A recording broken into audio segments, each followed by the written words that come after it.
Welcome to the Global WarWatch Network. Today we're diving into something that's escalating really fast in Southeast Asia. These recent border clashes between Thailand and Cambodia. We've got a whole stack of AP reports, timelines, analyses here. And our goal really is to cut through the noise, pull out the key facts, the crucial insights. We want to give you a solid understanding of how this whole thing spiraled, the human cost, what it means for the region. It's complicated, no doubt. But we're aiming to leave you properly informed by the end of this. That's right. And look, this isn't just another news blip. It feels quite significant for the region, actually. A rare military clash between two ASEAN members. Yeah, ASEAN members fighting is not something you see often. Exactly. It sort of challenges that whole ASEAN principle of peaceful resolution. So we'll look at how it went from, a single landmine incident to full-on fighting. We'll cover the diplomatic breakdown, which happened incredibly fast. And crucially, the humanitarian side, the impact on ordinary people. Okay, so let's start there. Unpack it for us. Every big flare-up has a trigger, right? What was the immediate spark this time? What actually set things off on the border? Well, the direct catalyst, the thing that really lit the fuse, seems to be a landmine blast. This happened Wednesday, July 23rd, 2025. And it wasn't minor. It seriously injured 5 Thai soldiers. 5 soldiers? Yeah, and one of them tragically lost a leg. That's a very serious outcome. Absolutely devastating. So how did Thailand react to something like that? An incident hitting their own troops so hard. Was it immediate? It was very swift and quite decisive, particularly on the diplomatic front. They didn't just send a note. They immediately pulled their ambassador from Cambodia. Pulled the ambassador? What? And expelled Cambodia's envoy from Thailand. So a major downgrading of ties right off the bat. That's a strong signal. Definitely. And at the same time, they shut down all the northeastern border crossings with Cambodia. Kind of an economic squeeze, too. Okay, but you rarely get just one side of the story in these things. Cambodia must have had a response. They didn't just accept Thailand's version. No, absolutely not. Cambodia fired back pretty quickly. They called Thailand's account baseless accusations. That was their term. Baseless? Yeah. Their position is, look, this whole area is littered with unexploded mines, ordnance, stuff left over from, decades of war and conflict, the Khmer Rouge era especially. Right, legacy mines. Exactly. They're saying these aren't new mines targeting Thai soldiers. It's just old, dangerous stuff that's unfortunately still around. And then, in a sort of tit-for-tat move, Cambodia also downgraded diplomatic relations.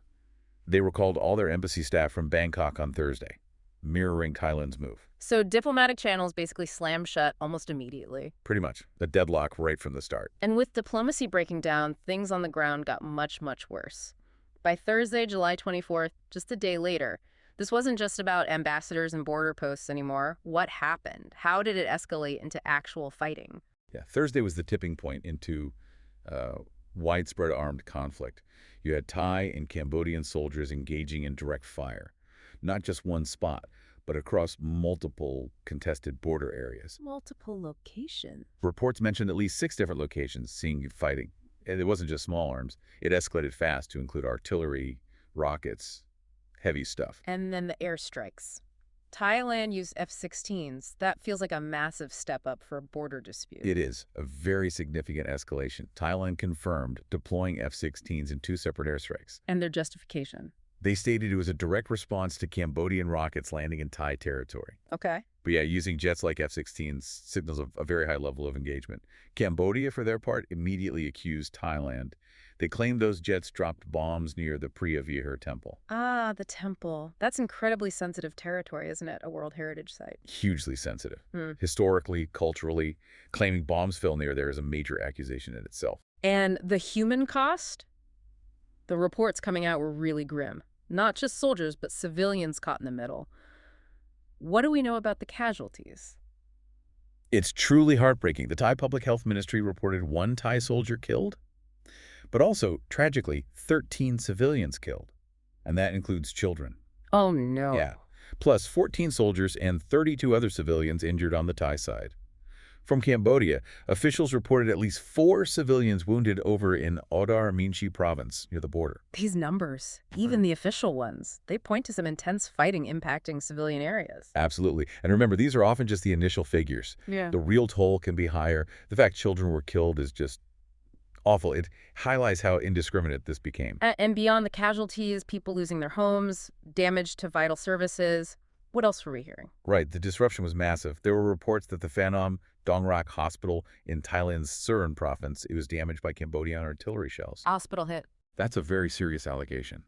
Hospitals are protected under international law, the Geneva Conventions. Of course. On the Cambodian side, equally dire. Over 4,000 people apparently displaced from their villages near the border, forced to flee, seeking shelter in evacuation centers. That's a significant number of people uprooted. 4,000. That's a whole community, basically. It indicates a serious humanitarian situation unfolding very quickly. And in Thailand, the acting PM ordered evacuations up to 50 kilometers from the border in some areas. 50 kilometers. That shows how serious they perceived the threat. Exactly. Widespread fear, major disruption. So unsurprisingly, both sides are pointing fingers, blaming the other for starting it, for hitting civilians. What are the core arguments they're making? Well, Thailand is really focusing on those landmines. They're insisting they were newly laid. Not old ones. Not old ones, they claim. Laid along paths that were previously considered safe, and they specifically mention them being Russian-made, saying that's a type their military doesn't use, implying a deliberate act by Cambodia. Then you have the Thai public health minister calling the alleged attacks on civilians and the hospital war criminal actions, explicitly invoking the Geneva Conventions, international humanitarian law. Raising the stakes legally. Hugely. Accusations of war crimes move this way beyond just a border squabble. It's putting it on the international legal stage. Okay, and Cambodia's counter, how are they explaining their actions? Cambodia's line, coming from their defense ministry spokesperson, is basically self-defense. They said their forces deployed because, quote, it has no choice but to defend its territory against Thai threats. The classic self-defense argument. Right. And they insist their attacks were purely focused on military targets. Not on any other place, they said, directly denying hitting civilians or the hospital. And they keep bringing up the Preah temple accusation against Thailand. The alleged bombing near the temple. Yes, saying Thai jets did that and vowing to pursue justice under international law if the site was damaged. Yeah. So counter-accusations involving international law, too. So, with all this flying back and forth, how's the wider world reacting? What are bodies like the UN doing? Well, the UN Secretary General, Antonio Guterres, reacted pretty quickly. He urged both sides to, show maximum restraint, use dialogue, the standard but necessary call for calm. Standard procedure, yeah. But, more significantly perhaps, Cambodian Prime Minister Hun Manet went straight to the top. He directly appealed to the UN Security Council, asked for an urgent meeting specifically to stop Thailand's aggression. Going straight to the Security Council is a big move. It absolutely is. It elevates it to the highest level of international peace and security concern. And the Council responded. They scheduled an emergency closed meeting to discuss it. That shows the level of international alarm.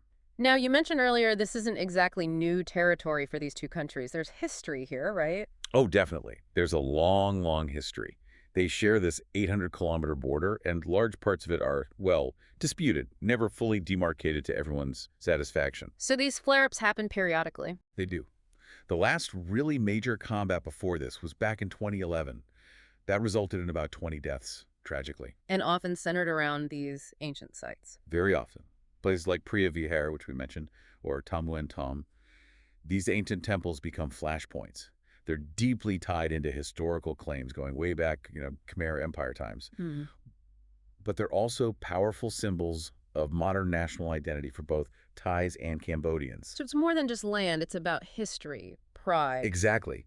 Control over these sites is seen almost as validating their national narrative, their sovereignty. Right. It makes compromise incredibly difficult because it feels like giving up a piece of your national soul almost. That historical weight makes it so much harder to resolve. It really does. History gets weaponized, And adding another layer of complexity. This is happening at a tricky time for Thailand, internally, politically speaking. Yeah, the timing is really quite sensitive for Thailand. Right. Just weeks before this fighting broke out, on July 1st, the Prime Minister, Patontarn Shinawatra, was actually suspended from office. Suspended? Why? Yeah. It's pending an investigation into potential ethics violations. Mm. And it relates, ironically, to an earlier phone call she had with Cambodia's former Prime Minister Hun Sen, Yeah. trying to de-escalate a different earlier border issue. Wow. So the very person trying to ease tensions is now sidelined over it just as things explode. Pretty much. So Thailand's facing this major external crisis with an acting prime minister.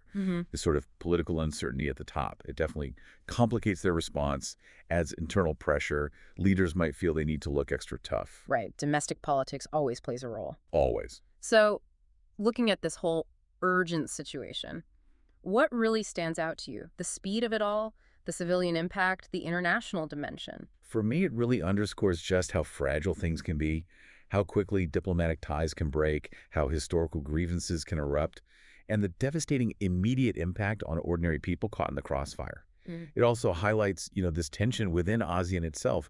The principles are there, but reality can be quite different. And it really leaves you wondering, doesn't it? It raises this important question, maybe for you listening too. In a world that's supposedly so interconnected, with regional groups meant to keep the peace, how do we actually de-escalate situations like this when history, national pride, and maybe domestic politics are all fueling the fire? What practical steps can actually work when things get this heated? That is a critical question and definitely something to think about. Thank you for breaking all that down for us. And thank you for joining us here on the Global WarWatch Network. If you found this discussion informative, and we hope you did, please do remember to like, share, and subscribe to the Global WarWatch Network. We'd also genuinely love to hear your thoughts. Please share them in the comment section below. And you can join the conversation on social media too. All the links you need are right there in the description. We'll be back soon with more vital intelligence and analysis to keep you informed.